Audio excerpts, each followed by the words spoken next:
It's still thinking about it. So tell me a joke. Here we go. Oh, man. I just want to welcome from our commercial break.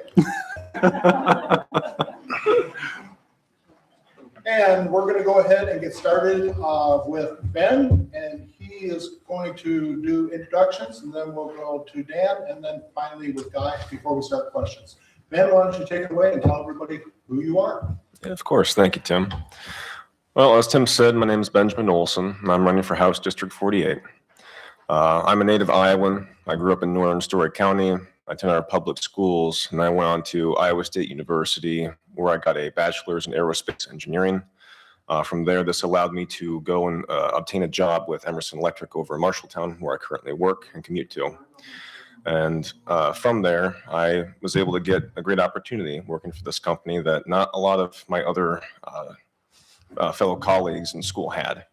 So a majority of them, they started facing a lot of issues related to employment, and most left the state because there just was not opportunity.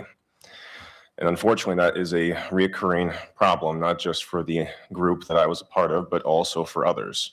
People cannot find work around here, and it's forcing them to leave. And unfortunately, some of the people that I was working with on our final projects, they left and went down to work for Spirit in Kansas. Yeah, you guys know how that went. They had a job for about 6 months. It's unfortunate, but there are a lot of issues facing Iowa just as a whole, not just looking at it as a region. Public education is one of the primary reasons I'm running. So I have a nephew. I don't know if some of you heard, but he's 3 years old, and he gave me the norovirus last week. So I really love him for that. But his future is important to me. The unfortunate part that I'm starting to see is that the challenges that his generation will face will be far more intense than what I did. He is going to be fighting in a more congested, more difficult economy. His employment options will be much more limited than what I have. And the competition is not just between his colleagues, it's not just between other people from other states, it's between people internationally. There'll be international workforces that he has to compete with in markets to obtain a job. And that's going to be hard. That's going to be hard for a lot of people. And the best way to try to lift them up, the best way to lift up next generation is through education, and it's through strengthening public education. I believe that pushing for a strong baseline education is what is going to really benefit and impact the next generation. They have to be prepared. But aside from education, the other primary reason I'm running is water quality. I don't know about you guys, but I can't drink Dasani for the rest of my life, comfortably anyway. And I don't like how high our nitrate levels have been. I don't know if you guys saw this week, but Des Moines Water Works issued a notice for stage 2 of their plan for water quality. They were having issues with filtering the nitrates out of their water. And that is a serious issue because that system is arguably one of the best in the world, and it cannot compete with our farming in our state. And this is water we all drink. This is a bipartisan issue, and we've done nothing about it. So it's a big concern to me because we have the means to address it. We just have done nothing with it. USDA has outlined several different articles saying if we put in saturation barriers, hedge row crops, rebuild wetlands, filter drainage tiling, this can help prevent runoff into our fields. The primary issue is the application and timing of fertilizer. When large companies come in and they lather their fields with their fertilizer to get the absolute maximum yield that they can out of their ground, a lot of that runs off, and they don't care. We're stuck with it. This is a problem for us. This is a public health concern, and it needs to be addressed. And from there, I will yield to Maddie here, and we will move on. Thank you very much, Ben. I'm glad that you're over the norovirus and joined us today. So you look like you've recovered fully. Thank you. Thank you, Ben. And next, for introductions, Dan. As a reminder, the 3 minutes and 30 seconds left. Oh, okay. I was yours late, so. Hello, everyone. My name is Dan Wojcik. I'm running for the Iowa House of Representatives for District 48. I moved here in 1992 to attend college. When I was looking for colleges, I could have gone pretty much anywhere I wanted throughout the U.S. I looked at Western Michigan University. I looked at the University of Cincinnati. But when I came here, I found the University of Iowa, and it just felt right. Something about it. I don't know what it was. Maybe it was the fact that I got up one morning and there was a nice low fog over the river, and I heard a guy playing a set of bagpipes. Just drew me in and said, yeah, this is where I want to be. Needless to say, 30 plus years later, I am still living here in Iowa. I met a lovely Iowa girl, married, graduated from college from the University of Iowa with a Bachelor of Arts, and started a family. Actually got married here in Boone, Iowa back in 1999. Had 3 kids, one of which who is still in the public school system here. The other 2 have since graduated public school and have gone on and are living their lives. One is still living at home. As much as I tried to push him out, he's just not wanting to leave yet, but we're okay with that. Our liberties are prized and our rights we will maintain. It's been the Iowa motto since 1846. It's a long time.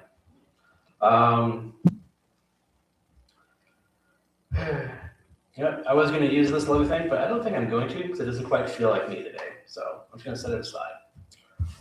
This is basically for you to get to go ahead and know me a bit. So I'm going to give you a little bit on me. As I said, I came here in '92. I've had probably at least 12 different jobs since I've worked here in the state. I've done everything from working for MCI in telecommunications. I've worked for Geico in auto and home and health insurance. I've worked for third-party vendors for Dish Network. I currently work at DMAC in the Academic Achievement Center, basically as a test examiner, making sure that kids who come on in, I call them kids, I should call them young adults because that's what they are, that the young adults are actually adhering to the honor system and actually taking the tests and not cheating. I have had a very broad and colorful work history in my time. As such, I bring a very unique perspective to the house. I work with a lot of people. I have to cross a lot of boundaries, ask a lot of questions, and most importantly, I have to listen to a lot of people and what they have to say. And that's what I look to go ahead and bring, should I get the nod, to go on to the Iowa House of Representatives, is a willingness to listen and the ability to actually go ahead and act on the information I have. Thank you. Thank you very much, Dan. And just so you know, Dan and I have something in common. We both moved to Iowa, met a pretty Iowa girl, and then ended up staying. So, and well, we also have a love for bagpipes, evidently. Next up is Guy Morgan. Go ahead, take it, Guy. All right, my name is Guy Morgan. We're all running for the same thing. I was born in Ames. I grew up there. I then went to DMAC, and then I went to UNI for math and physics. I am a nerd. I am very concerned about the state of our state because it's in really, really, really bad shape. I believe that there's 5 fundamental human rights: food, water, shelter, healthcare, and education. Food, water, shelter, healthcare, and education. It's a floor through which no one can be allowed to fall through. And unfortunately, the Republicans have been attacking us on every single one of those, completely destroying the way of life here in Iowa. And I can't stand it anymore.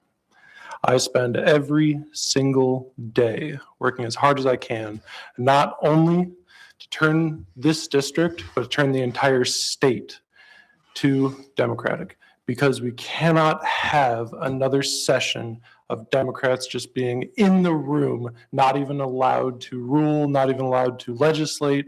And it's really, really, really scares me. So this is what I do every single day. I'm also an environmental activist. I care a huge amount about trying to improve water quality. I work with the Sierra Club, I work with the Iowa Environmental Council. I'm a proud member of the Iowa Farmers Union. It's really, really, really bad out there, guys. And it's getting worse every single year across every single one of these categories. And we really, really, really badly need to see change because people are dying. People are dying painful, horrible deaths. But we can do something about it. So thank you very much. Let's continue. Thank you very much, Guy. And Guy and I also have something in common. when I was his age, my hairline was just like his. And I used to have a red tint in my hair, but I found out when I moved to Iowa, that was because I grew up in Minnesota, Iron Range, everything. I was red. I thought I had red hair. Wish I had red hair today. Anyway, thank you very much, Guy. And we're going to go ahead and get started with the questions. Each candidate gets to talk for 2 to 3 minutes, and if they get into a conversation between the candidates, that's fine. But if they do that, I'm going to allow the person that was speaking to have a 30-second rebuttal if they want. With that, we're going to start with Dan. And the first question tonight is, how do we improve Iowa's water? Well, that's a great question here, Tim. There's a number of things that we can do to improve it. I know there's been recent talks down in the Capitol about going ahead and having independent contractors going out, test the nitrate levels for farms that are basically north of the Capitol to go ahead and see how much nitrates the farmers actually have in the land so they can have a better idea on how much nitrate to actually put into the soil so that they're not putting too much into it, which has always been a concern here is some of the larger corporations that do farm tend to just put down whatever they want to get the best crop yield that they can without worrying about things. One of the things that we can do, the other week, I got to listen to Dave Dawson talk a bit. He talked about introducing a third crop for crop rotation. He's very for that. There's always talk about seeing what we can do to try to restore the wetlands here in Iowa, which is, I've learned, a very daunting prospect to try to go ahead and help with the water quality. Simply because over a century ago, we basically did a giant tile system throughout the entire state, which essentially destroyed the natural wetlands that we had. And to try to undo that would be really expensive and very difficult. I'm not saying it's something that's not worth looking at, but it's something that we can look at. I know we have a number of meters out there to go ahead and check the water quality from runoff from various farms throughout the state, going into our rivers.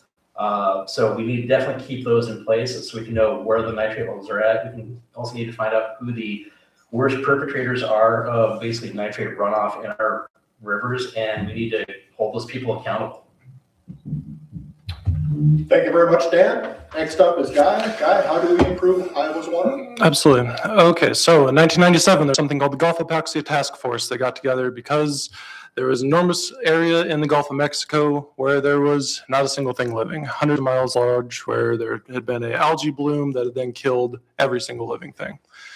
The EPA got determined at that time that it was because of agricultural runoff coming from the Midwest. So they enforced something called the Nutrient Reduction Strategy, which is a order for the 11 states on the Mississippi River Delta to reduce agricultural runoff by 45% by 2035.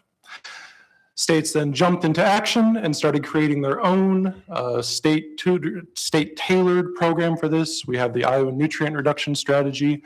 However, Iowa's nutrient reduction strategy has been entirely a failure. It is the only state where it is voluntary, and it is basically had no progress during this time. We need a restructuring of the Iowa Nutrient Reduction Strategy to make it mandatory. This will fix almost all issues around water. On top of that, there's something in 2010 that most of you probably voted on. This is the Iowa Amendment to the Constitution, the Iowa Water and Land Legacy. This has put $200 million a year into a fund for clean water and conservation here in Iowa. It passed with flying colors from the people. 61% of the people wanted it. However, the legislatures in Des Moines decided never to fund the program. These are the two solutions to water quality. They need to be funded. They need to be restructured. Thank you very much, Guy. Dan, how do we improve Iowa's water? Well, I'll tell you how we don't do it. We don't follow the governor's standpoint and throw as much money as we can, say it's good now. Yeah. So if you guys didn't see, the governor put out a Facebook post within the last week and a half that basically said, we've invested so much in water, it's great, it's awesome. And the quality has not improved. So we can throw our pocketbook, but we don't do it right and address it at the source.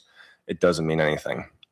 What I believe, and what I've already told you, is that saturation buffers are definitely a good start, but the main thing is application and timing of fertilizer. That's where a lot of this runoff is coming from. I believe that we have the means to address it, and I believe that we can safely achieve it without hurting our farmers as well. But we have to work with our farmers to do so. Now, personally, I disagree with the third crop that my colleagues here have, more so for how it's going to affect farms. I believe that is going to actually cause more harm than good.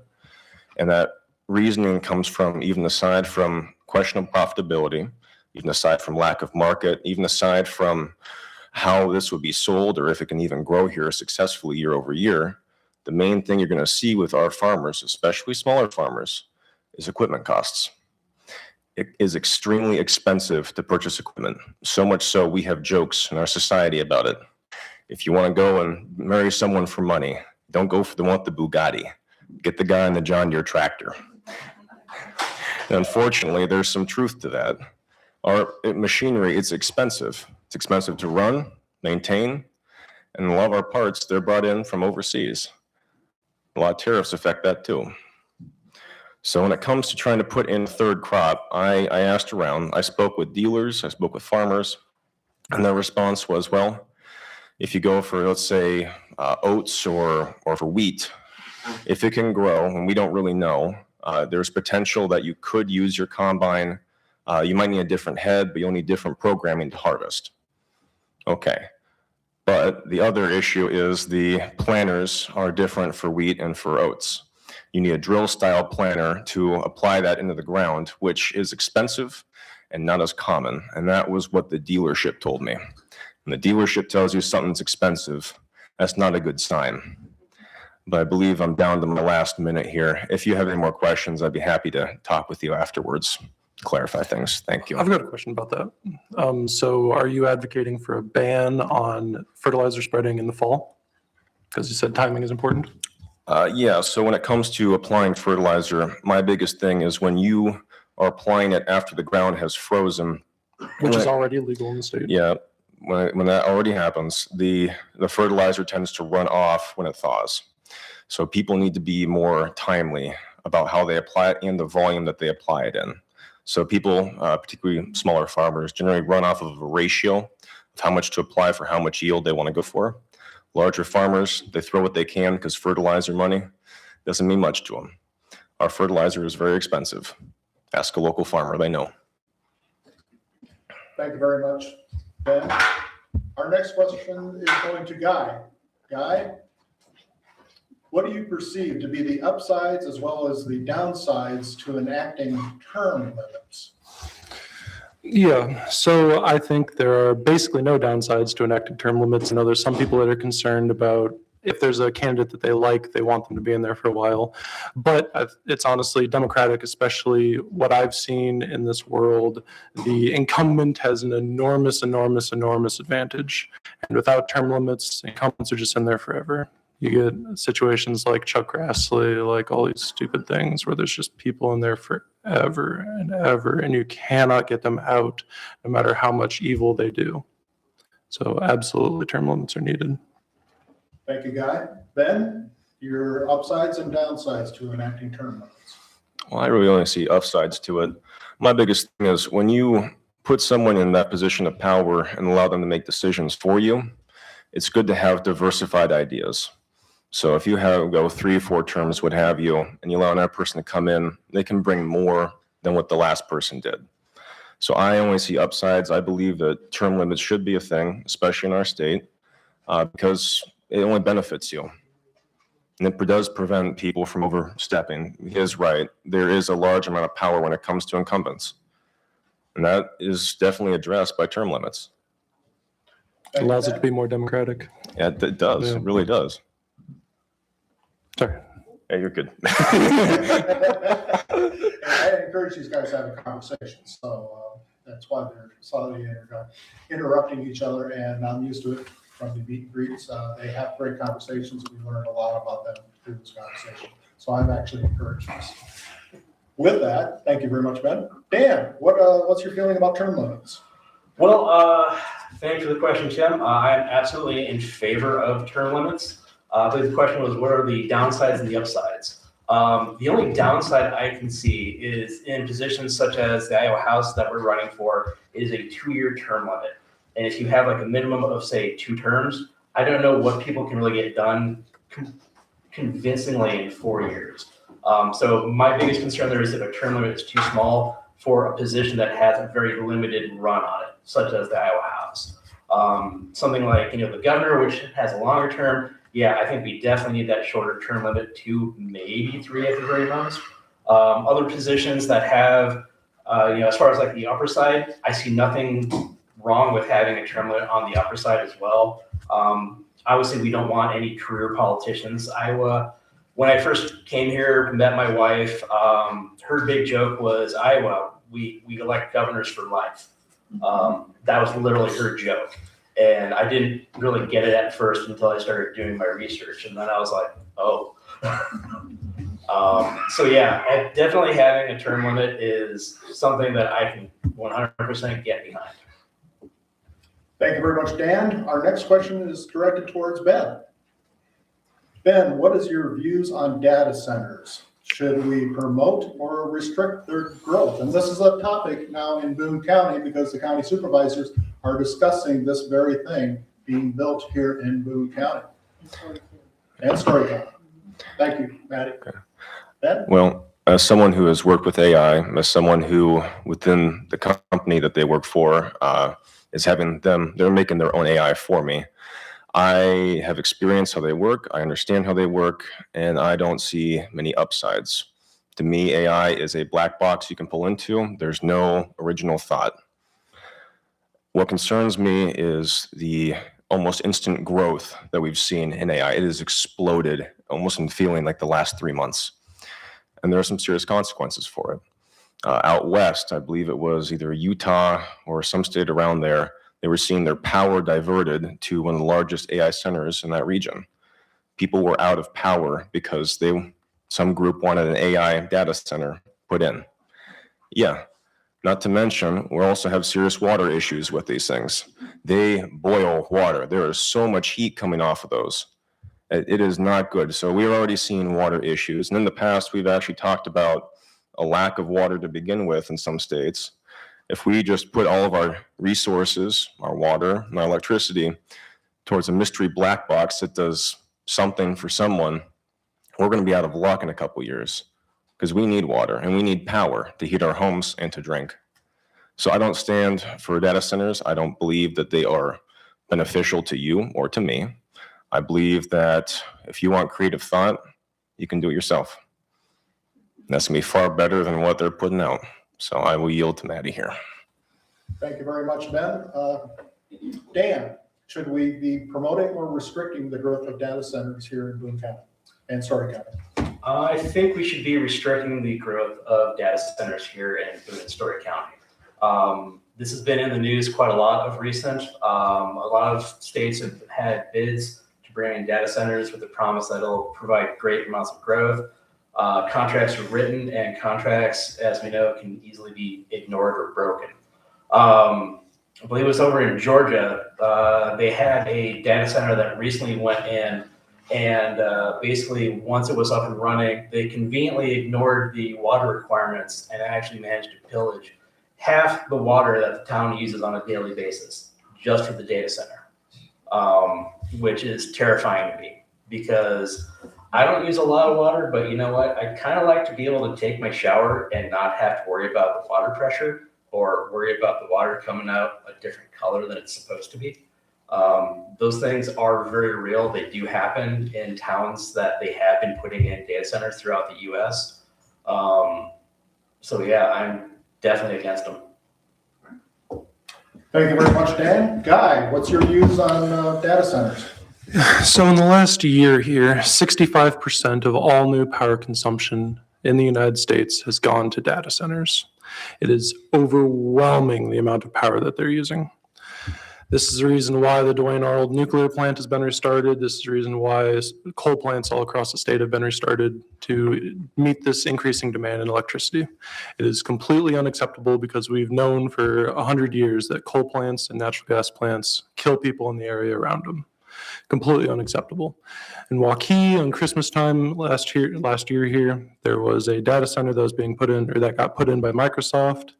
And at that time, they had made a plan to give $2 million to the school in property taxes. However, Kim Reynolds decided to make a deal behind the back of the school and the city council to forgive those property taxes. And so they were devastated to find out halfway through the school year that all of a sudden they had to cut $2 million from their budget. It was completely devastating, completely destroyed the school system for the year. They had to furlough teachers for 6 months. It was really, really bad. I mentioned earlier that I'm an environmental activist. There's been a new strategy that they've done to start these data centers. And so Google approached a little town called Palo, Iowa, which is in Lynn County, about trying to install 6 new data centers in this town. This is a small town. They do not have a whole lot of money, and so it is very appealing to them. I will be there on the 1st protesting in the city council when they're trying to make the decision about what to do for these data centers. Thank you very much. Thank you, Guy. Our next question will start with Dan. Dan, what are your primary goals as a representative? So my primary goal as a representative, should I get elected, would be to get a budget put out in a timely fashion. That has to be the very first thing. I know at the last session that we had, the budget didn't get put out till right after it had ended. So they actually had to go on number of days past it all. And I think that getting a budget put out has to be one of the top priorities so that everyone who needs that budget for their budgeting, school districts, firefighters and police officers, all the utilities that we rely on can actually get that budget and know what their spending is going to be for the following year, as opposed to sitting around and having to wait and have like 3 months to figure out and find out, oh, hey, we just lost $500,000, $250,000, $1 million, whatever the amount may be. So yeah, getting a budget out is going to probably be one of the top priorities. Thank you, Dan. Guy, what is your primary goals as representative? First things first, we need to address the water quality. We need to address the environment. It's really, really bad. People are dying. There's horrible cancer-ridden deaths, and they're not being addressed. It needs to be addressed immediately. Not only is it the fact that we are number 2 in cancer, it's the fact that we are 44th in oncologist to patient ratio. So we have the cancer and we do not have the people to deal with it. It is a really, really, really bad issue that's going to be exacerbated massively when the big, beautiful bill fully comes into enforcement after the election here. This will make it so they'll double the state's burden for the healthcare costs related to Medicare. With this doubling of cost, there's going to be a huge amount of people that are put out on the streets because the state does not have the money to be able to support the poor people, the youth that need help. So it's going to get a lot worse, guys. We're facing a really, really, really, really scary event when this happens. And balancing the budget is going to be incredibly hard around this because the state doesn't have the money. They're 1.2 billion short this year. So we need to address the money. This is a big problem. Thank you very much, Guy. Ben, what is your primary goals as representative? Well, I'll have to agree with Guy and Dan here. Balancing the budget and having something put through before it's the end of the session, before everyone stays up over 24 hours on a Sunday night, would be very beneficial and it should be a priority for us. But as I said before, my primary reason for running is education for kids. I believe that funding our public schools is most certainly a priority for us and should be. I know we have seen a lot of cuts in the past. I know you guys have seen a lot here in Boone, especially with our school district. So orchestra was cut this year. It made the news.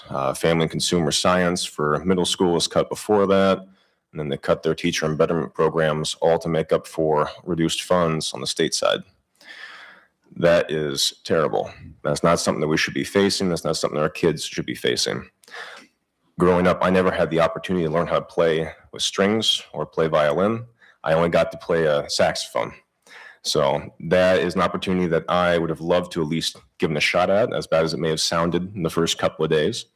But I believe that our kids should also have that opportunity as well. It shouldn't be cut just because they want to give money away to the voucher program. On the same note, I don't believe that we should be using taxes for private schools. I think it's tax abuse, actually, and I would like to see it reduced, and if not reduced, I'd like to see it held accountable, because there is little to no accountability when it comes to those funds and how they're being spent.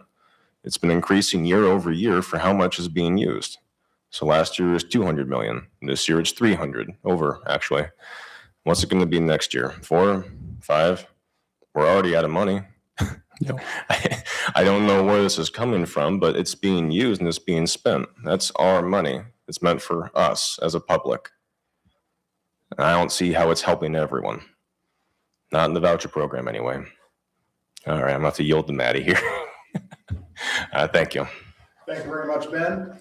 This next question is directed to Guy. Guy, what are your views on the Second Amendment, and should assault rifles be banned? I think the Second Amendment is dumb. I think there is no reason why the United States needs guns. As far as assault rifles being banned, I'm not that interested in banning assault rifles. I would much rather see handguns be banned, because 95% of all crimes are revolved around handguns. They involve handguns. It's people robbing stores with handguns. It's people that are killing people in schools. It's mostly handguns. It's not assault rifles. It's weird that we go after assault rifles, go after handguns. Thank you, Guy. Ben, what's your views on the Second Amendment, and should assault rifles be banned? Well, there's a lot to unpack there, most certainly. As a state, we have the open carry policy, I'm sure you guys are aware of. And when it comes to that, I am especially troubled when I go out to a Mexican restaurant and there's someone acting like John Wayne in the booth next to me with a gun on the side of his pants. It's a power play. That's what I see when I see people walking around with it. There's a lot of danger, and you shouldn't be walking around like that. I went to a garage sale in Story City when they had their garage sale days. Man was walking around with a gun just on the side of his pants like that. I think it's reckless. I think it's dangerous. I think it promotes a lot of issues in our public.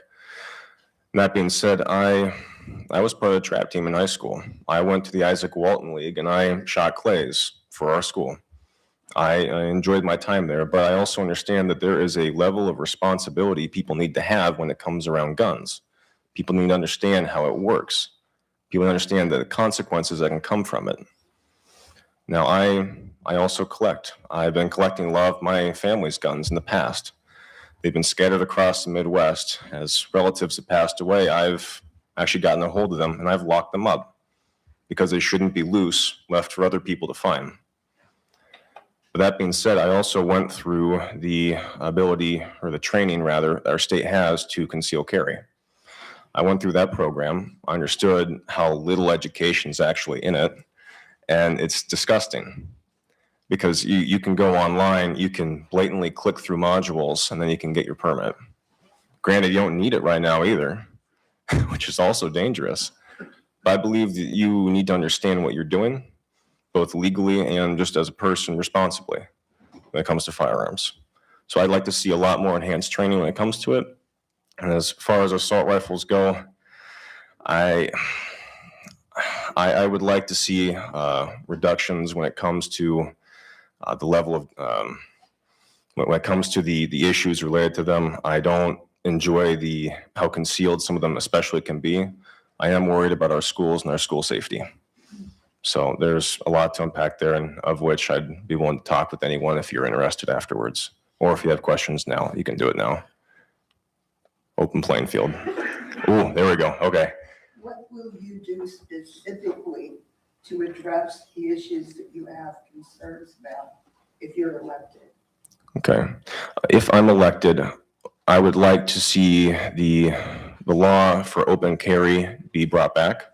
I would like to see, when it comes to permits, enhanced training for being able to conceal carry. I'd like to have the same strict training that Minnesota has, if not higher, because right now they're one of the states with the highest limitations and the highest class of training.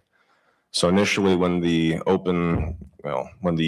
permit to carry was issued, they wanted to have it be like more of a regional or statewide, or sorry, yeah, multiple state permit. But Minnesota had stricter rules when it came to it, and so that fought back quite a bit.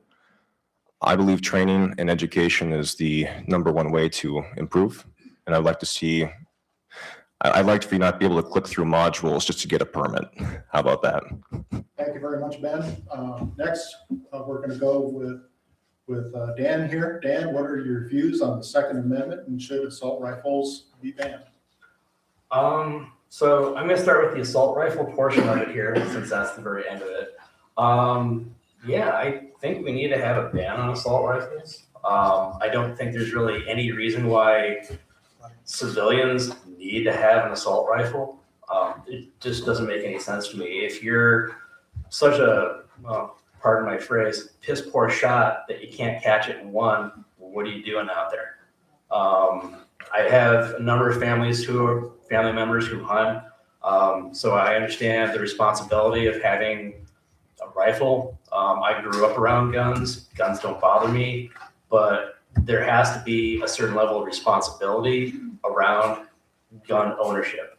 To kind of expand on what Ben said a little bit. So my wife is by trade a chiropractor. Every couple of years, she needs to re-up her credentials for it. She has to take continuing education classes. I think that that same standard should be held towards gun owners. I honestly do. Just because you go ahead and get a gun, you need to be able to show that you can actually maintain the use of it. Kind of like driving a car. You got to show every so often that you actually know how to handle your car, I think.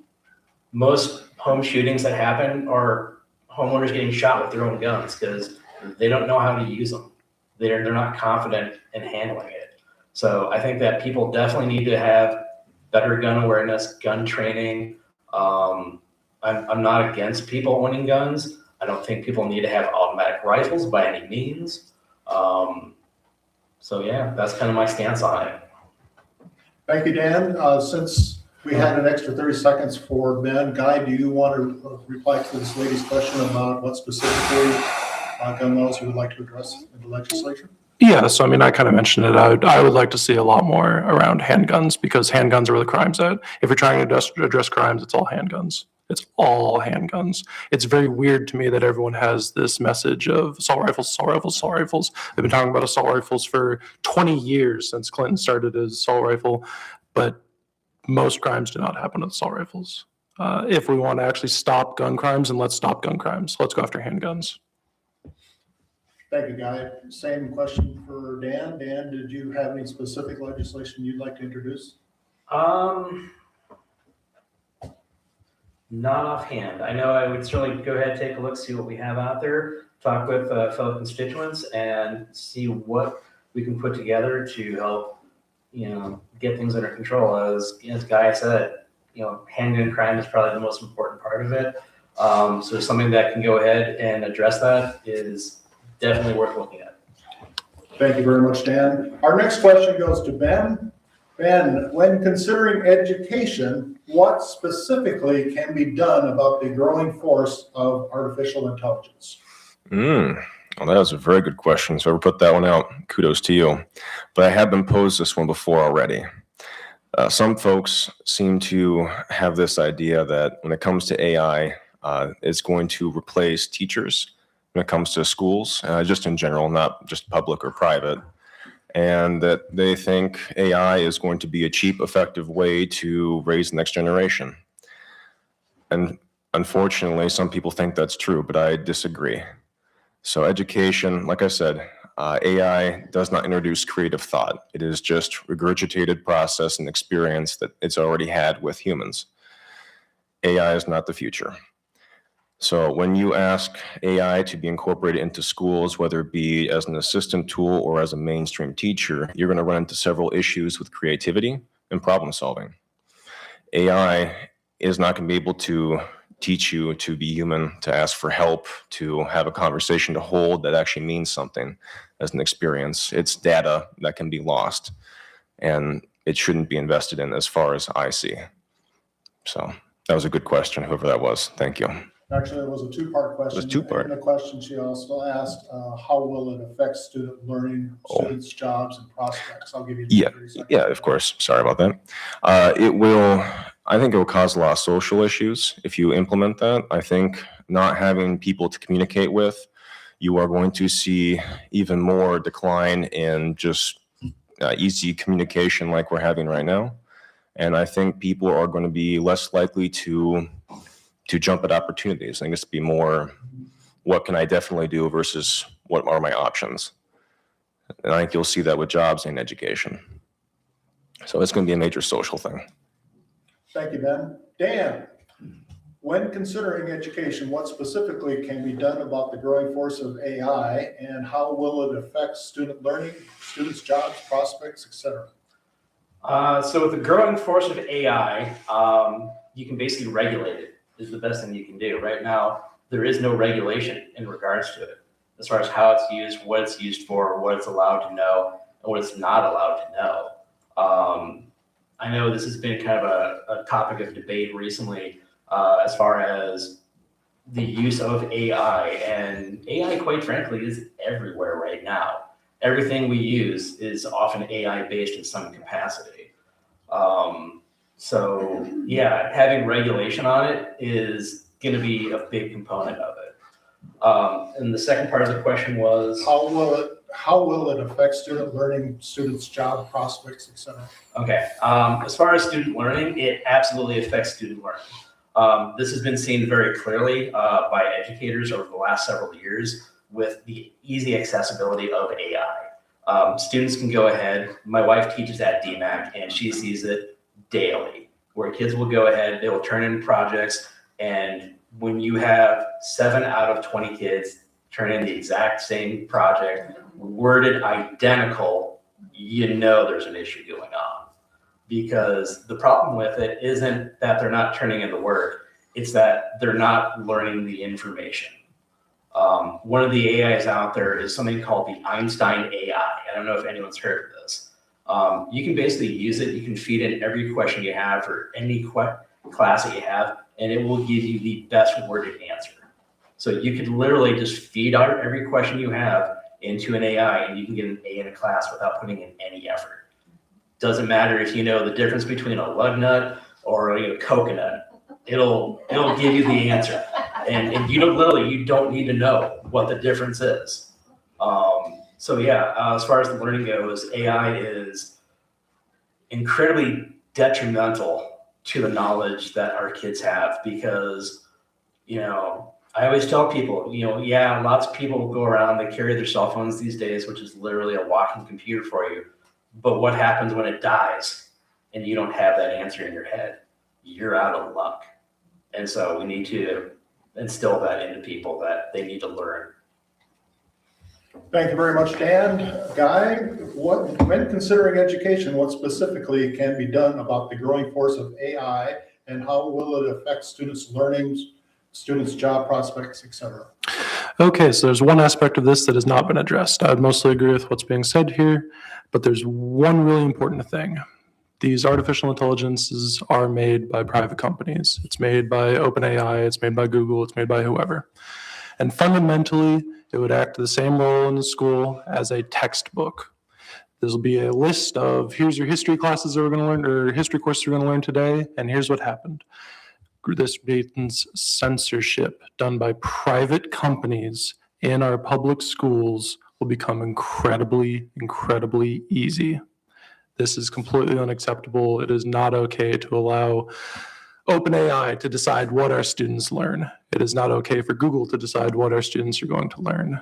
AI, especially private AI, has absolutely no role in the classroom, and it will be incredibly detrimental in the long run to job security for any of these students that are going to be graduating the next 10, 15 years, because there will be large swaths of the industry that will be completely destroyed and replaced by artificial intelligence.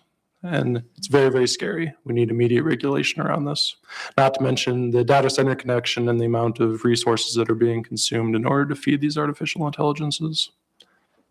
Thank you very much, Guy. This next question is directed first to Dan. Dan, how do we get younger voters to be involved and vote? That's a really tough question. To get younger voters involved, wow. I would normally say the best way to get younger voters involved is you have to approach them on platforms that they're comfortable with. Things like Twitter, now known as X, all that fun stuff like that. That's like YouTube videos. Instagram. Sorry, what? Instagram. Instagram, thank you. I appreciate it. That's pretty much the best way that I have seen to actually engage with younger voters, simply because a lot of them, unfortunately, are terrified of the world. They've lost a lot of hope because they know if they go out, someone's going to pull out a phone and start recording them doing anything. So they're terrified to go out and do anything anymore. When was the last time you saw a young person actually dance at a dance? They don't.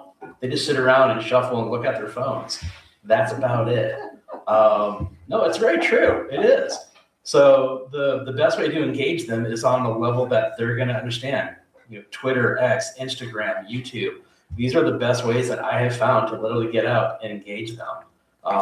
If you try to go ahead and talk to them, they're going to be confused. They're not going to know what's going on. They're going to wonder why you're talking to them, and they're going to look at you and say, "Yeah, this is pretty sus." So, yeah. Thank you very much, Dan. Wasn't that a dope answer? That's for younger people. I just want to point out that I love Iowa because no matter where I go, I'm still the younger voter. I know, that's pretty bad. Guy, how do we get younger voters to be involved in vote? Yeah, so younger people tend to be more liberal.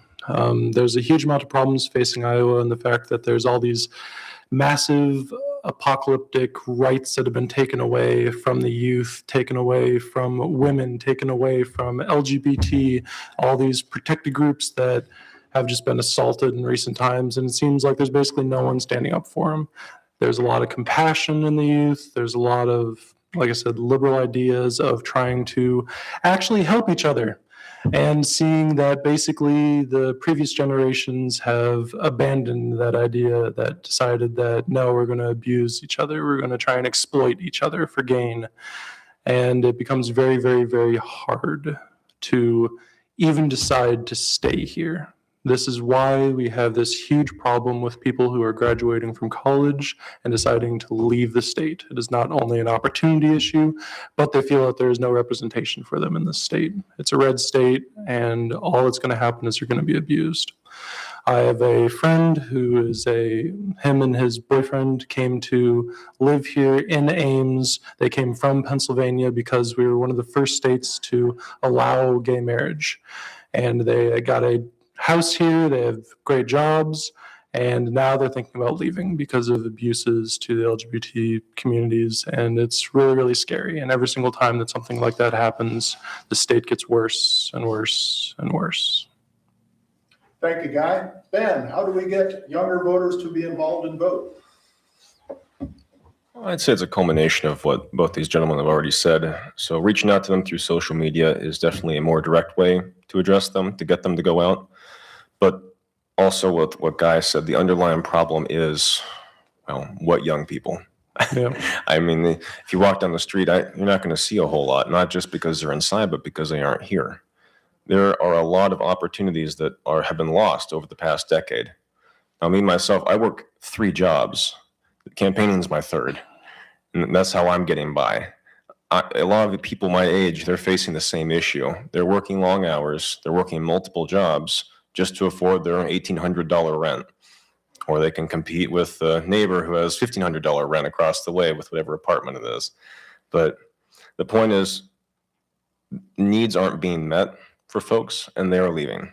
They are going to find opportunity elsewhere. I have friends that have already left because there just isn't anything for them here.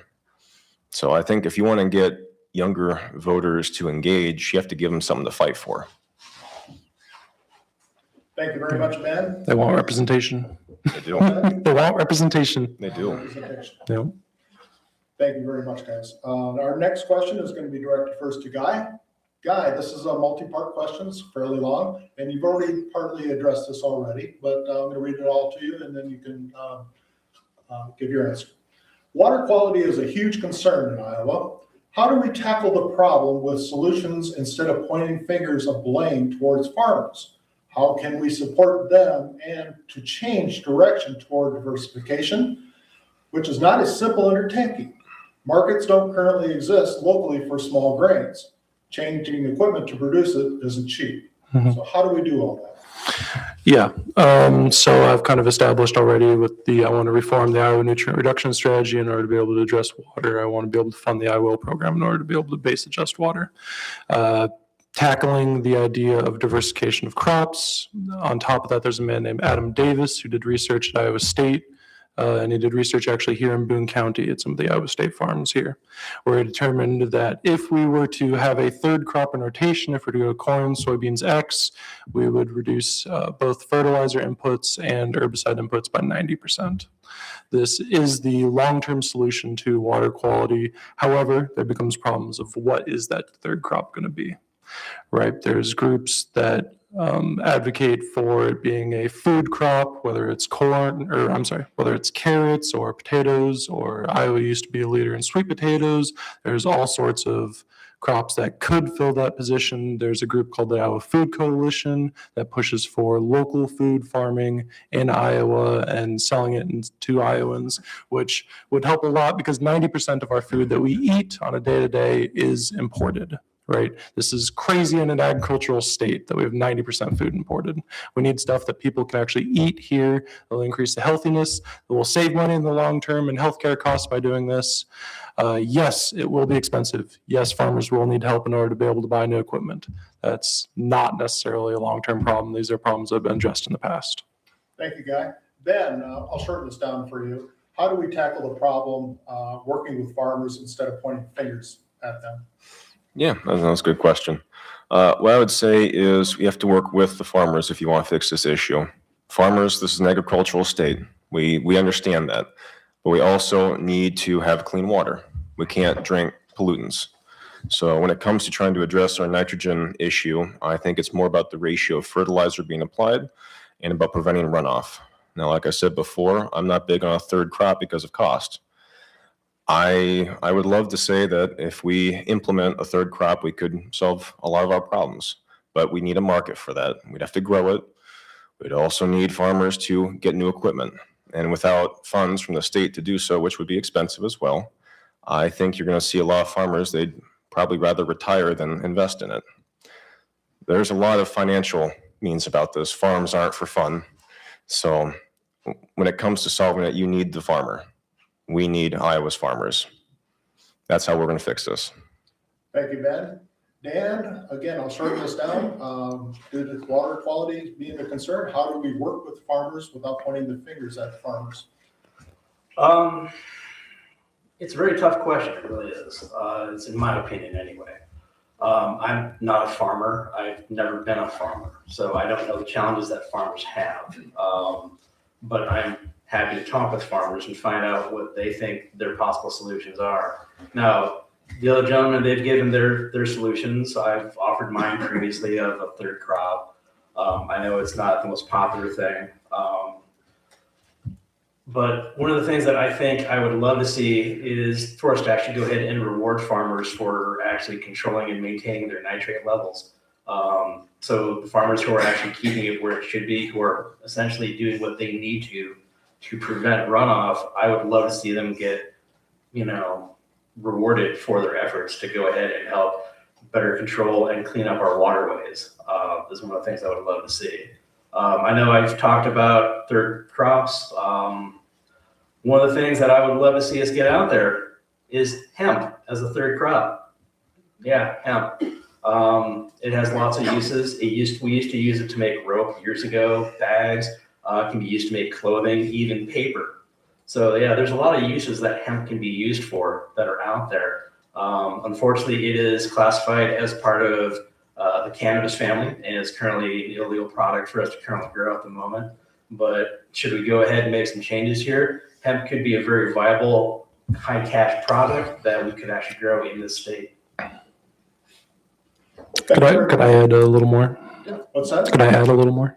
Sure. Go ahead. So another viable third crop, right, is there's a man named Professor Tillman at the University of Minnesota who is a big advocate of prairie grasses being used for biofuels. He did a study looking at 500 different prairie grasses that are all native to Iowa and trying to create a combination of them that could be used for ethanol, to replace ethanol. He determined that there's 16 different crops that if you were to grow together and you were to just clean cut them every single year, you would have a ethanol product that is 10 times better than corn ethanol. This is another viable third product that would not only address some of the issues around nitrates and fertilizers and herbicides, but it also helps with carbon sequestration because of the strong root system, which helps address climate change, as well as it brings back a lot of the native flora and fauna that we've lost here in Iowa because we've plowed up everything. Thank you, Guy. Ben, do you have anything you'd like to add? Regarding the ethanol blend, I don't believe so. All right. Dan, go ahead. The last thing I wanted to throw in is in regards to the whole hemp. Minnesota recently introduced something called hempcrete, which is a form of concrete that they use for basically construction, which would be a great boon to our economy. And the best thing about it is it has a 0 fire rating. Now, I don't know if you know what that means or not. It means it pretty much will not burn. You can go ahead, you can put like a 2,000 degree flame to it, and on the other side, it will stay at whatever the current room temperature is. So it does not burn. Thank you very much, Dan. Our next question is going to be directed first to Ben. Ben, what are your views on reproductive rights, abortion access, and state level bans on abortions? Oh, no, someone was timing that for me to get that first question. All right. No, that's toughy. We all know it was going to come up, but I believe that abortion is healthcare. It's something that people need access to. It addresses a lot of issues that can go wrong with birth. I believe it's a decision that is difficult and that moms need to make. The unfortunate part is a lot of people that I've met when door knocking or just talking in general about it, they think they're saving kids. I know, but they completely disregard the mom. And unfortunately, our state is being run by people who believe that they're saving kids who could cure cancer or could take us to Mars or whatever justification that they can throw at it. But in reality, they are limiting the mom and her ability to be healthy. So our state, we have a short turnaround when it comes to abortion. There is a quick window that says just enough that we allow it, but it's not realistic. It's more of an on paper type deal. And so it doesn't really address a lot of later term health issues. And when those come up, yeah, it's illegal. And you can't, maintain your own health. So I'm pretty frustrated with that as far as the state, as far as what we've done, walking back and making that window tighter and tighter. But I believe that for as hard as that decision is, it needs to be with the mom. And you shouldn't have to have the blessing of the state to do it. Thank you very much, Ben. Dan, what are your views on reproductive rights, abortion access, and state level bans on abortions? Okay, so it's a 3-part question. What was the first part once again? Reproductive rights. Reproductive rights. I think everyone should have reproductive right options out there for them. I've had a number of family members, friends, people I've just casually known who have had fertility issues. If we have bans on things, then IVF is going to go away. So couples who are struggling to try to have kids aren't going to be able to. And, as hard as it is to say, if you can't biologically have a kid, please adopt, please consider it. I myself am an adoptee, and I wouldn't be here today if my birth mother hadn't given me up and my folks had adopted me. So yeah, I'm all for, reproductive rights for people. Second question. Abortion access. Abortion access. I think everyone should have access to anything that they want. I think it is a discussion between a woman, her partner, and basically a medical professional. I don't think that lawyers or politicians should have anything to do with it. It's purely a medical decision for those people who are directly involved with it. State level bans. State level bans. I don't think we should be banning abortion at all. I think we should have it accessible to everyone who wants it. that's pretty much it. I know I'm going to catch a lot of flack for it, but that's my stance. If you want to have an abortion, you should have access to it. Thank you very much, Dan. Guy, what are your views on reproductive rights, abortion access, and state-level bans on abortions? It's a woman's right to choose. It's a woman's right to choose. It's a woman's right to choose. It's absolutely unacceptable that we've decided to regulate it at state level, at a federal level, to go after anyone who's trying to seek medical help. The fact that we have gone after it so much as a state has also led to malpractice insurance spiking for OBGYNs. OBGYNs leaving the state because of it. This has led to us being 52nd. We are behind 2 territories in OBGYN coverage. It is completely unacceptable that there's people that if they're having a kid, if they're having pregnancy complications, they have to travel hundreds of miles in order to receive help. They could easily lose the child on the way. It's really, really, really bad here in Iowa. There's no reason why this witch hunt should exist. It needs to be completely abolished. It's a woman's right to choose. Thank you very much, Guy. Our next question is going to be first directed to Dan. Dan, tell us how you will work to improve rural development. Rural development. Wow. Well, that's basically an economy question, really. Because a lot of Iowa, like I said before, I've been living here in Iowa since '92.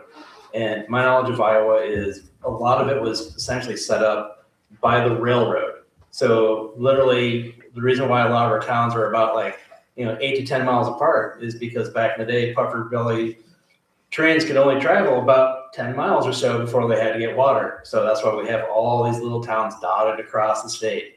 As a result of it, we have essentially a lot of sleeper communities. And the best way that we can go ahead and help those communities is by doing what we can to improve the economy here in the state. Basically, we can make the towns more attractive to people by having, an appropriate tax for people who want to live out in, the smaller communities, like, for example, Pilot Mound, Beaver, Boxholm, some of the smaller communities that we have here in District 48. So by going ahead, doing what we can to help basically encourage businesses to want to come set up here so that people, yes, you may have to travel, 15, 30 minutes to get to work. I used to drive from Davenport to Iowa City every day for a job. Every day I did that because I wanted a paycheck and it was worth it. So yeah, I understand doing long drives. There are a lot of people who live here in Boone that I know commute down to Des Moines every day for their job. Every day. Hundreds of us do it. So I think anything we can do to help bring in the economy here in Boone County, in District 48, with parts of Story County, will ultimately benefit smaller rural areas.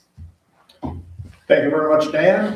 Guy, tell us how you will work to improve rural development. Yeah, so something that Dan mentioned here about commuting to Des Moines. This is a concept. There's a concept called 30-minute city, which is that anyone will basically live within 30 minutes travel distance from where they work. That's not a problem. So as long as we were to increase commuter access, as long as we have better transportation, the cities will naturally spread out over time. Anyone that knows the history of the Boone Scenic Valley Railroad here knows that there used to be a rail that went from Des Moines all the way to Fort Dodge. This is something that needs to be rebuilt. This is something that could be enhanced even. We could be a high-speed train. We could have you in Des Moines in 15 minutes, no problem. These are things that are possible. These are things that are built in other countries, but do not exist much here in the United States. Reducing commuter times, increasing transportation around the state is something that can massively help rural Iowa. Another big aspect of this is farm conglomeration. In the 1980s, the average size of a farm was around 200 acres. Now we're looking at about 400 acres.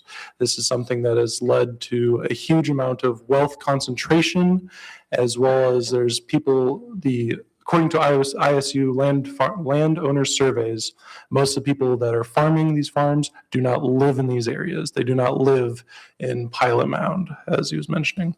So we need to get people back on the actual fields. We need smaller fields, and we need to bring the money back to the communities, because if the people are there, then obviously they're going to be spending money in their local areas.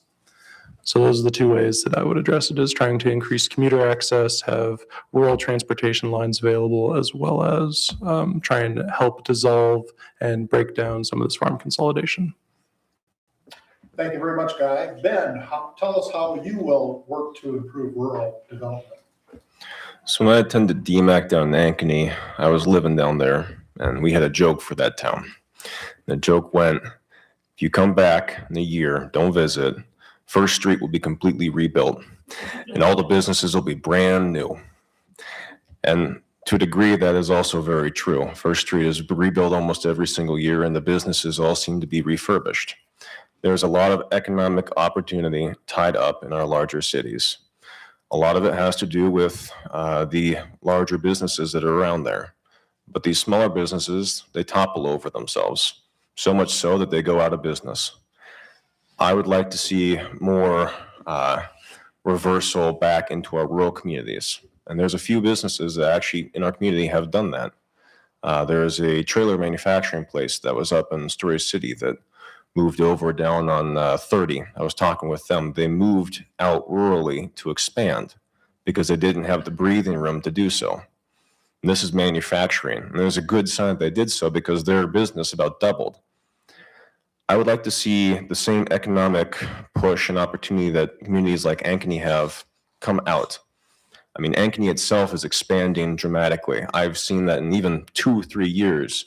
We have houses where were once acres of cornfield, and that's gone.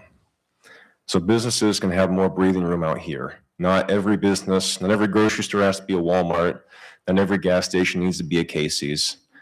More family businesses are what we need to support. That's going to be the backbone of our community, and that is what we need to work on. We need to help these businesses grow, because along with that, if they grow, you're also going to see a lot of younger kids come back. And you're going to see that because of our housing. If you look at a house around here in Boone, and I have, by the way, they're very nice, it's far more affordable than if that house were in Ankeny. It's about double. It is incredible how much more expensive it is to live in Ankeny versus over here. So I believe that supporting business becoming more rural and would allow our communities not only to grow, but to thrive. I'd like to see more ruralized business. Thank you. Thank you very much, Ben. So Guy, in rebuttal to that real quick, so the income tax for corporate income tax in the state here since 2019, when the Republicans started addressing corporate taxes and income tax in general, has been reduced by 50%. But that is only on businesses after the first $100,000 that they make.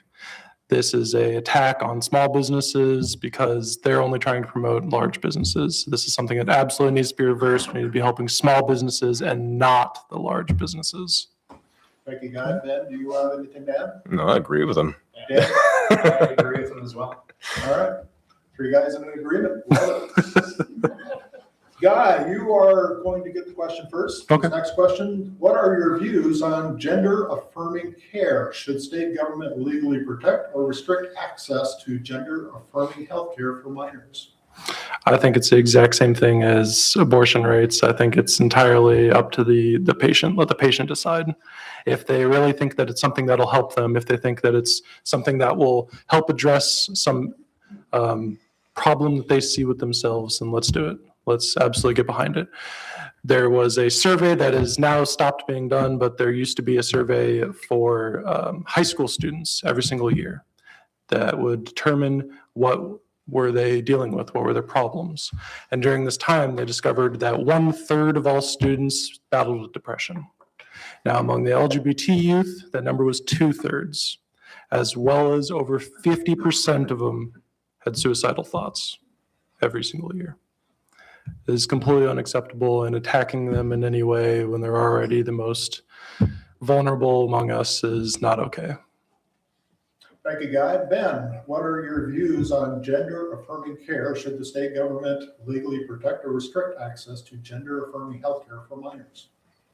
Well, I'm just glad that I wasn't the first person to get this question this time around, so thank you for that one, Guy. But on a more serious note, it is definitely a big decision for people to make. It is definitely one that will require a lot of money and financial input towards it for transitioning. Now, personally, I think that people should make that choice, but I want it to be made from a point that they understand what's going on. I want it to be cut, dry, and clear. So I'm not sure if there should be an age restriction or not. I've been trying to wrestle with that idea for a little bit. I don't have a good answer. But I do believe that people will be who they want to be. And that change will happen regardless of whether it's limited or not at the state level. I think if you restrict it at the state level, you will see people leave to get access to healthcare and transitioning treatment elsewhere. So I believe we shouldn't be restricting things like that. Thank you very much, Ben. Dan, what are your views on gender affirming care? Should the government legally protect or restrict access to gender affirming health care for minors? It's a great question, Tim. It really is. And I think the most important part of that question are literally the last two words, for minors. That's what we have to remember. This isn't for adults. This is for minors. So should we be restricting it on a government level? It's really tough. Because as we grow as people, our youth is our formative years. It's where we're really kind of start to develop as who we are as people. I don't know about the rest of you, but I was a social introvert until I went off to college. I really didn't get out. I didn't talk a whole lot to people. I knew everyone, but I didn't get out a whole lot until I came to college. And that was where I truly flourished as a person, because I was able to get rid of the preconceived notions that people had of me. I essentially had a blank slate. I think a lot of young people today go through a lot of challenges socially. I think with the presence of social media everywhere, it tells kids what they think they should be and doesn't give them the opportunity to actually explore who they want to be. I think this is a decision that should not be decided by politicians. I think this is a medical decision that should be decided by parents with proper medical consultation for their minors effectively. Because, going through gender affirming care during your formative years, that can be very traumatic for anyone. Whether you're actually getting medical attention or not, it can be very difficult for anyone to go through. So I don't think that is something that our politicians need to be getting into. I think it's something that parents need to have real conversations with their minors about, and they need to have them with the appropriate medical professionals, which, by the way, I am not a medical professional. Okay. Can I just, some clarification about what the term gender affirming care means? It can mean surgery, but in most cases, when we're talking about minors, it does not. They're talking more about mental health counseling, respecting somebody's pronouns, how they present themselves as a gender or non-gender, and in some cases, maybe puberty blockers, but it is generally not considered to be surgery. So I don't think anybody really is advocating there to be surgeries on minors, as far as I'm aware. Have any of you had that? No. I'm a retired endocrinologist. I dealt with that, and so, Okay. it's at most there's some hormonal use, but mostly it's psychological, social stuff. Great, thank you for that, appreciate it. Thank you very much, Maddie and Diana. Yes. I just wanted to maybe throw out another question that we've been arguing amongst Democrats, and I think age may play a role here. How about the men they say men can't be on women's sports teams. Males cannot, a trans person who's a trans female cannot be on a girls' sports team. Okay. That'll be the next question after this one. Thank you very much, all of you. And those are excellent points, Maddie. Thank you for bringing that up, and Diana for your support on that as well. This next question is going to go straight to Ben first. Ben, what are your views on school vouchers, public versus private schools? Oh, okay. You've already heard me say it a couple times. I don't appreciate the voucher program. I believe it's tax abuse, and it's not being used for all of us. I can't say any simpler than that. Short and sweet. Thank you Short and very sweet. much, Ben. Dan, what's your views on school vouchers? I'm not for them. I know I've talked to some people who absolutely love them and think that it's giving their kids an opportunity to go ahead and get them in the schools that they wanted to. And I think that's great for those people that their kids are getting that opportunity. However, those kids are also going ahead and getting access to public schools that they might not have at their private schools, whether it was, say, access to sports, access to the arts. And basically by going to those private schools, they're not actually paying for any of those activities that they're able to participate in. And I think that is, I'm just gonna put it how I can, I think it's criminal that they're getting access to it and they're not actually paying for any of those services. So yeah, I'm definitely against public vouchers in that regard. Thank you very much, Dan. Guy, what's your views on school vouchers? Yeah, so school vouchers are absolutely unacceptable and need to be abolished immediately. Like I said, I've worked with CCI. I'm a big fan of Public School Strong Initiative, which wants to abolish vouchers as well as maintain a 5% minimum for the SSA funding, which will all go to public school teachers.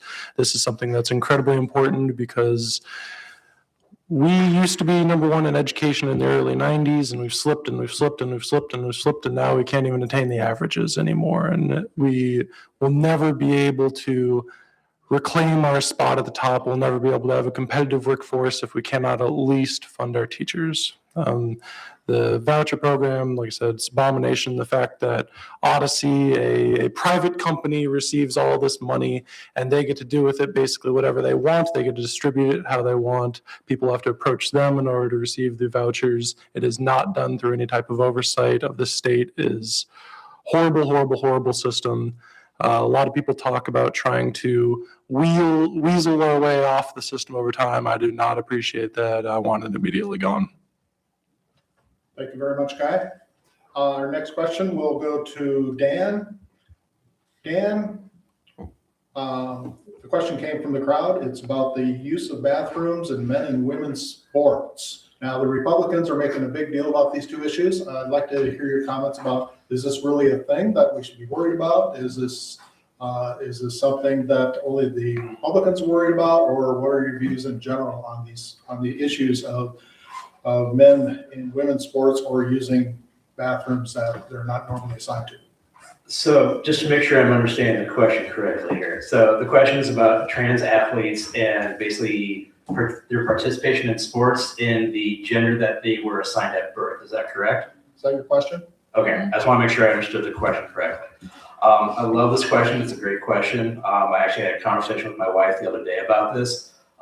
Recently, there was a trans athlete who was forced to participate in the gender of their birth. And shockingly, they actually got a silver medal in what they competed in. This was someone who was born female and is now transitioned to male. But yeah, they got a silver medal in what they participated in. Now, if they had been allowed to participate in like the men's division, like they had wanted to, they wouldn't have placed at all. I think they would have come in, I think my wife said it was like 7th overall. I can't remember exactly what the sport was, unfortunately. It was very recently, within the last 2 weeks, that this actually occurred. So I think a lot of people are putting way too much attention on this. I think it's part of a giant culture war to distract from all the other issues that we have going on. So yeah, I think it's kind of ridiculous. I know that most people, I mean, I have a number of friends who are trans here and there, and I've known a lot of trans people. And they are more comfortable going into, well, as Tim brought up the topic of bathrooms and stuff. So most trans people are generally comfortable going into the bathroom that they're going to be comfortable in. That's what it comes down to. And I'm perfectly fine with it. I think it's mostly a Republican talking issue because I think they're just terrified about it and they need something to distract everyone. Thank you very much, Dan. Guy? Yeah, I would absolutely agree with that. We have these looming enormous crises that are facing the state. We have this education crisis. We have the environmental crisis. We have climate change that's coming after us. We have this healthcare crisis that's coming because of the big, beautiful bill. We have all these enormous, enormous issues of facing the state. And anyone that's spending any amount of time campaigning about this, talking about this, it's all nonsense. It should not be addressed even a little bit legislatively. Thank you very much, Guy. Ben, what's your views on this? So I don't know if this will answer your question quite the way you want, but I feel like it's important. I'm very giddy to actually share this, if you can't tell. My sport of choice in high school was wrestling. And I was in high school about 10 years ago, and that was well before they went and they made men's and women's teams. So occasionally we had some women that we'd be wrestling against. And I'll tell you right now, some of them absolutely rocked it. And I mean, they rocked it. They were going pretty fast, pretty hard. And I think some people are afraid of a little competition here and there. But as far as the restrooms go too, same note. In my high school over 10 years ago, they were bringing in a lot more inclusion than what we've seen. And so we had family restrooms for anyone to go into. And I've seen that in businesses now. I've seen that in Target. I've seen that in even some Walmarts, definitely on campus. But I think as time progresses, these arguments, they're going to start flowing away because, let's face it, we're very inclusive and we like to be. Exactly. That's, yeah. What? There might be an inspector. But no, I agree. It's definitely a culture war people are trying to distract with to hide from the shame of other things. A lot of issues that we're facing. Thank you, Ben. Dan, what's your views on this? I already gave it. He started. Oh, I'm sorry. I couldn't find my own notes. Yes, ma'am. Well, I don't actually have, I wondered when I did fill out a card, so I wondered when we would have a chair, if there's another question after this. Shoot, go for it. Yeah. Or just, okay. Yeah. Go ahead. So, my question was about, AI, and do any of you, use AI tools at all? Guy, you would be up first on this. Yeah, so I mean, I've been approached by AI campaign managers. I've been approached by things for AI advertising. I tell them all to go kick rocks. I'm not interested. In your personal life? Oh, in personal life? Oh, AI tools for any- no. I am an environmental advocate. I am very, very, very concerned about anything related to data centers and AI. I very much hate it. So not interested.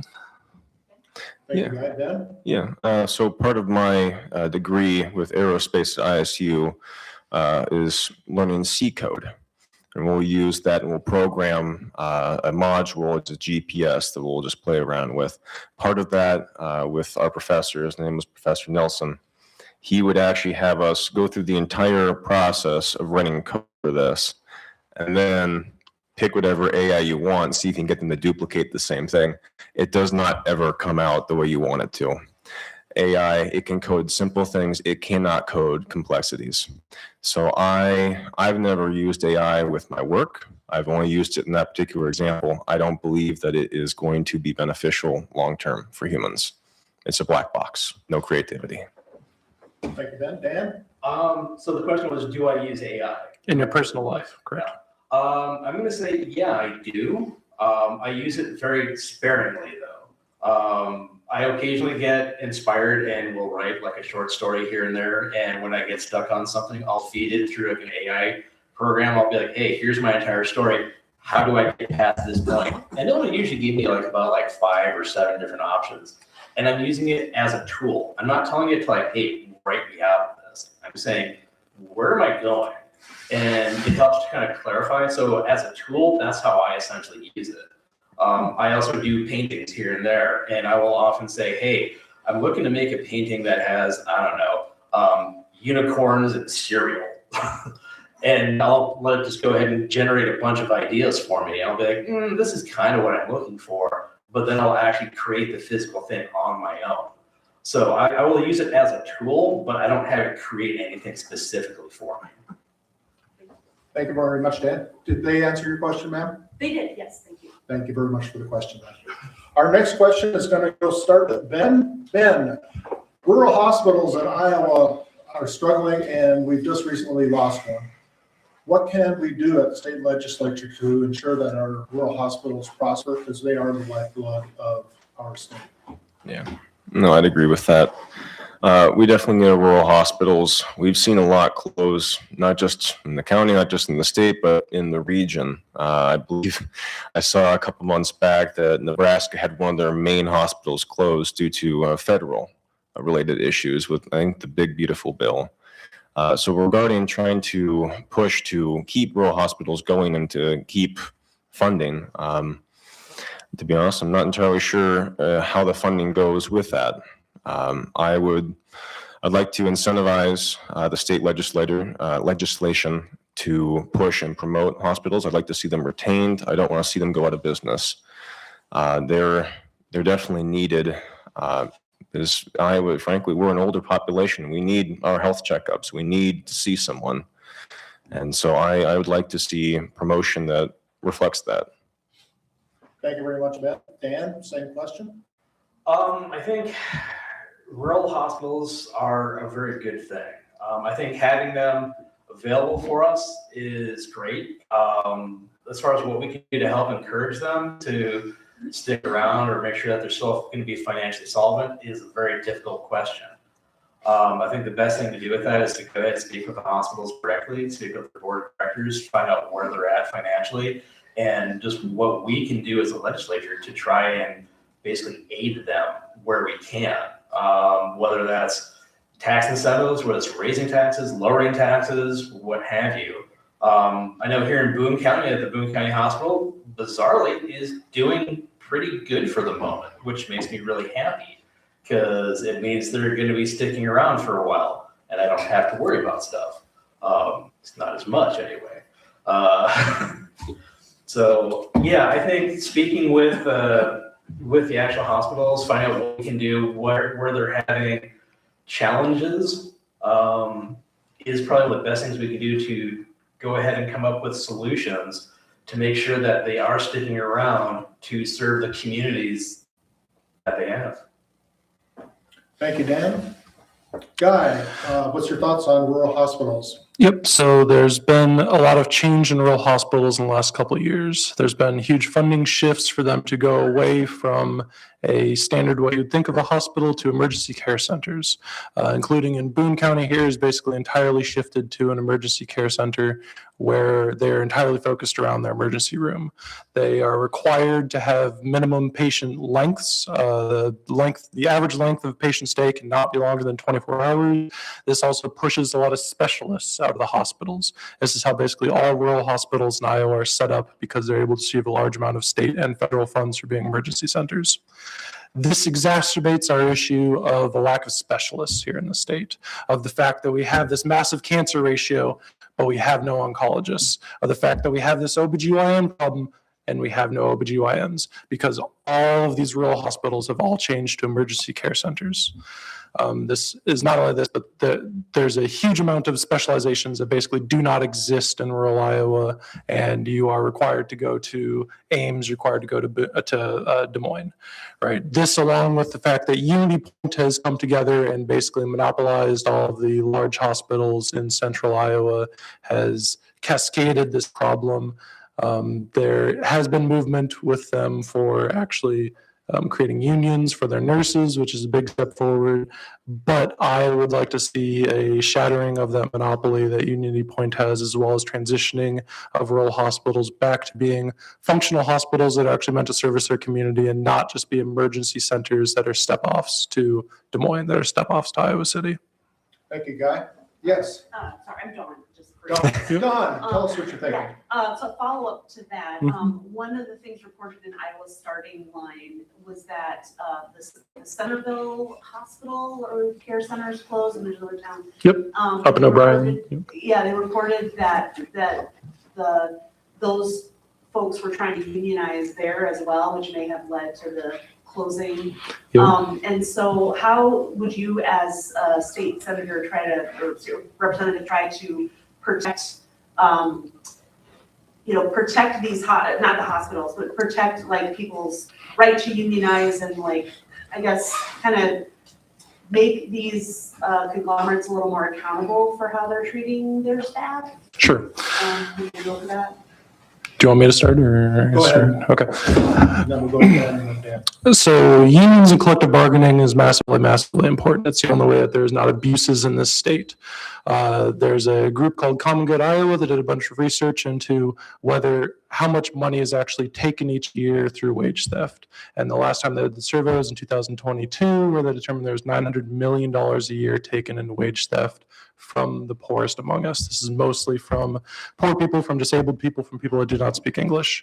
Unions are the answers to a lot of this stuff, and being able to promote unions is massively, massively important. We need to get rid of the fact that we have all this right to work laws in Iowa, all need to be stripped. We need protections from corporations because it is unacceptable the fact that when someone decides to unionize, there are federal protections to stop them from being able to be fired. There are federal protections to stop abuses from the boss for the unions. However, they can just close the business. They can just walk away, and that is completely unacceptable, and that causes a lot of pain and suffering. That is not okay. Thank you, Guy. Ben? Yeah. So I have a lot of medical staff within my family. My sister just started her residency up in Flint, Michigan. Fun place, tell you what. But I believe that when it comes to medical staff in general, unionizing is definitely something that we need, not just for the abuse, not just for the long hours, not just for the exploited time, but even for the training. Have you guys heard about any of that? When you go and you try to become a doctor or a nurse, they exploit you for free labor the entire way through, and they expect you to pay for it. And then if you go for be a doctor, you're not guaranteed a job. You have to be placed. That's rough to spend $500,000 on.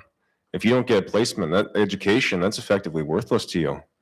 So I think unionizing definitely would be a beneficial thing for our health industry. I think it's needed. I think it's going to stop a lot of abuses. I'd like to see it. But more specifically to what you said regarding closing businesses, just to fight a union, that's not acceptable. That's just ignoring the problem. So that should be prevented. Thank you very much, Ben. Dan? So the question was unions, correct?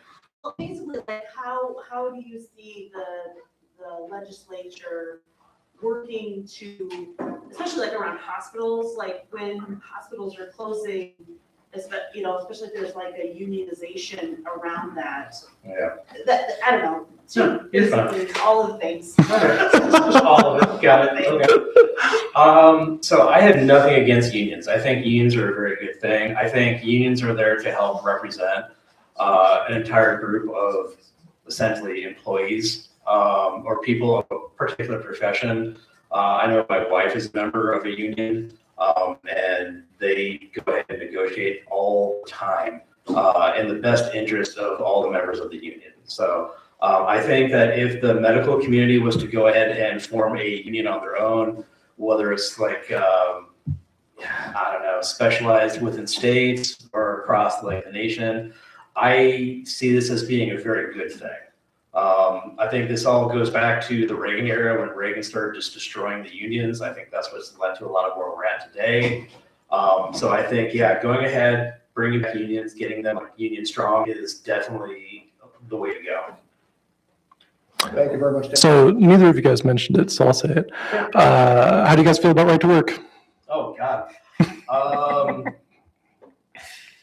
I'll just say it. I hate the right to work. I really honestly do. I've been living here in Iowa for 3 years, and I think it's absolutely horrible, but that's just me. My understanding on right to work is, hey, my employer can pretty much fire me any day for any reason that they want, which is terrifying, especially for a father of 3, or even for like a father of 1. No, No. If it's me, myself, and I. Something you want to say, Ben? Sorry to reel it here, guys. Sorry, but on the flip side, so that's kind of like the downside is that constant fear. But on the same flip side, it's very encouraging to know that I can just go ahead and look at my employer and I can literally say, hey, I'm done. Bye. and there's nothing that they can do to go ahead and stop me from leaving a job that I absolutely hate and find completely soul-sucking. I grew up in Michigan. I was always taught give a 2-week notice. Now, that wasn't the case in Michigan, but that was what I was always taught, give them a 2-week notice. And on the flip side, all my employers when I lived in Michigan always gave me a 2-week notice if they were ever going to terminate me, which was really encouraging because I was like, oh, I've done something bad. I need to find a new job now, and I had 2 weeks to do so. So I thought that was great, but the whole right to work, I can terminate you for any reason I want. Great, whatever. I'm not for it. I don't think it's a good thing. I think it's detrimental. Thank you very much, Dan. Ben, would you like to say anything about right to work? Yeah, sure. So first off, I enjoy my job. So no complaints there. I have a nice boss, good people I work with. But as a worker, it is a looming threat. And I would say it's prevented me from wanting to go out and make a big purchase. So if I want to go buy a car or if I wanted to buy a house, I'd be afraid I could get let go and fall behind on my mortgage payments or on my car payments. And to me, that's a big threat. So having that overhead at all times at any given point, it makes you think about your situation financially, and it's pushed me off from making any of those big decisions. So I can definitely see an issue when it comes to right to work. Thank you, Ben. Guy, you brought up right to work. Do you have more to say on it? No, I just mentioned initially and was curious what these guys thought. Thank you.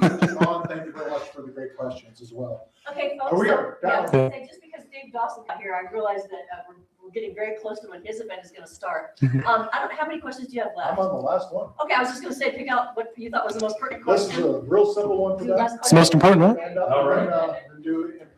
This is our last question for the evening, and it's going to be directed first at Dan.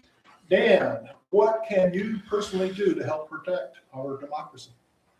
To personally protect our democracy, I can basically fight like hell. That's what I can do. I can go ahead, I can listen to what the people have to say and basically put their will in action. That's the best I can literally do. I can use my judgment, my knowledge of all my years of life and say, does this make sense? And if it does, great, let's do it. If I think it's completely, hogwash, then I'm going to probably fight against it as much as I can and encourage others and try to influence them to fight as well. Thank you very much, Dan. Guy?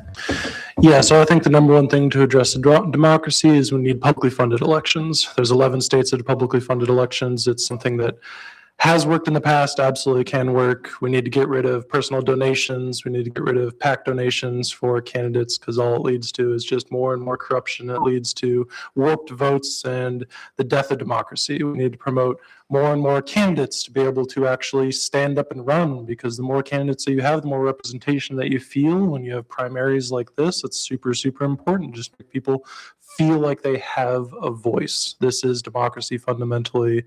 Publicly funded campaigns. If I may, Guy, just kind of chime in on with you there. Sure. Hawaii recently passed the Senate Bill 2471 back on May 14th. Yep. This goes officially into law on July 1st of 27.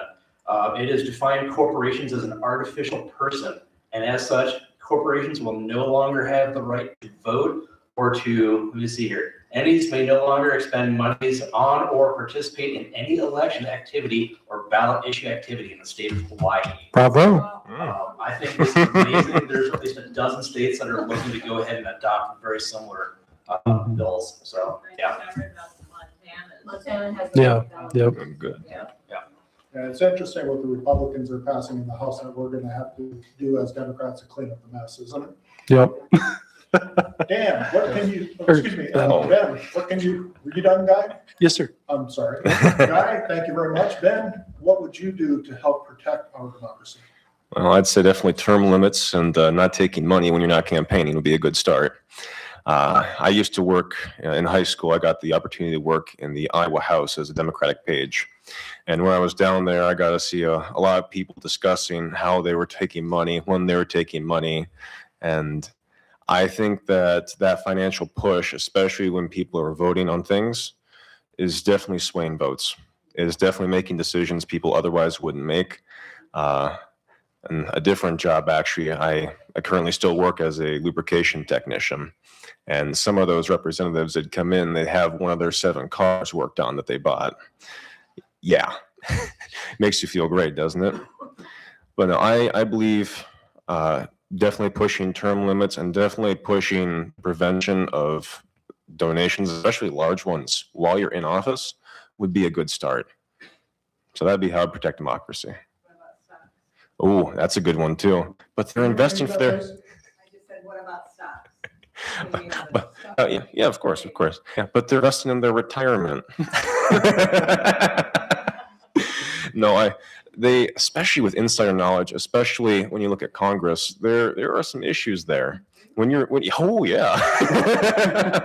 Well, when you're making decisions, when you have insider information on what's going on that the general public doesn't know about, maybe you shouldn't be trading with Lockheed Martin when you're about to go with war to Iran. So there are definitely some issues and conflicts of interest there. Thank you very much, Ben. That concludes all our questions for this evening. I am going to allow each candidate to have a closing statement, and we're going to start out with Guy. So one of the things that we've talked about today a lot is balancing the budget in Iowa, because it is a horrendous mess right now. The fact that it is negative each year is really, really, really bad. It is actually illegal. But they've been borrowing from something called the Taxpayer Relief Fund in order to be able to balance a budget. To that end, I just want to bring up SJR 11, which is the constitutional amendment that's going to be in the ballot on November. This is potentially more important than anything else that you decide to vote on in November, because this constitutional amendment will make it so that it requires a supermajority for there to be any income tax changes. If this goes through, this horribly balanced budget, even if we get Democrats elected up and down the board and we take over the House, we take over the Senate, we take over the governor, it will not matter, because we'll be forced to balance a budget, we'll be forced to cut services, we'll be forced to cut education, we'll be forced to cut healthcare to 15, 20%. This is the nightmare scenario. Please, please educate yourself and spread the word about this constitutional amendment that's going to be on the ballot in November. Thank you very much, Guy. Ben, go ahead. Yeah, as I said before, I'm running for public education. I believe that we're going to have some serious issues if we don't fund our kids' education properly. They're our future, and if we don't invest in it, we're going to have some serious issues as a society. As I said before, they are facing challenges that are far larger than what I faced when I was going through school, and they need to have the means and the tools to do so. They are going to be competing not just with their peers, not just with other states, but with other workforces from foreign countries for their jobs. They need to be prepared for it, and the best way to do that is to have a good public education. Thank you. Thank you very much, Ben. Dan? So the last thing I want to say here is, please tell people to go ahead and watch this video so they have a chance to know who we are. Election is June 2nd. Last time we had a primary, out of 5,000 registered Democrats, we had 24 actually vote. 24 out of 5,000, that's less than 1/100%. Got to choose who was going to go on to the general election. I've been encouraging people to get out and vote as much as I can. So please talk to your neighbors, let them know, hey, there is a primary coming up on Tuesday. Please get out and vote, make your voice heard. Because I want to see better than 24 people get out and actually vote for which of the 3 of us is going to go into the general election in November and challenge Chad Bain. Thank you very much, Dan. I don't know about you folks, but these 3 candidates are fantastic. I love the questions. I love the answers. Why don't we give these 3 candidates a great big round of applause? I would also like to recognize the great questions and the people that have come here today, and I'd like to give them a great applause as well. Thank you so much for being here.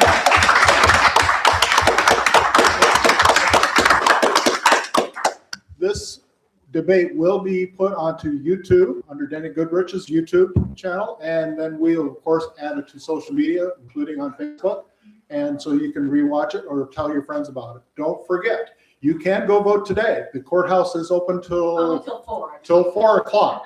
So you want to go right after Dave Dawson's event that he's having here. What time does that start, Dave? We're having a Get Out the Vote event over at the Veterans Memorial Park. It's just 3 blocks north of here, just out in the public. the vote. So if you want to walk over there and join me, we're going to have a little get out the vote, and hopefully a few more people will show up to that as well. And I'd be glad to have you there. Talk about why we should all vote on June 2nd. Thank you very much, Dave. Is. No. Okay, introduce yourself there. Dave Dawson. I am one of the 3 candidates running for Iowa's 4th congressional district to replace Randy. Thank you very much, Dave. Yes, please, by all means, and if you can stick around, Dave's got a great event here planned. And do not forget to vote, please.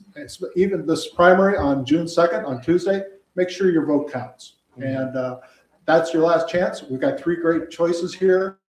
And whoever does win this primary, we want to get behind and get elected and to have them beat out Chad Baines for the Iowa House of Representatives of District 48. So thank you very much. That concludes our evening, and thank you again for all coming. Okay, I just wanted to let you all know, there actually was a forum very similar to this format that was with all 3 of the candidates for the Iowa 4th District House. And you can find that on the website storydems.org. If you go click where it says, I think it says past events, or there's a video there. You should double find it. Storydems.org. Yep. Storydems.org. Yeah, and it's like also if you just go to YouTube and put story down, you can Yeah. press the search Yep, engine you can will search find there, the, too. Yep. find the right place. Yeah, that might be easier. Thank you. Thank you very much, Maddie. Thank you very much for coming today, this morning. I want to say good night. Oh, by the way, I have a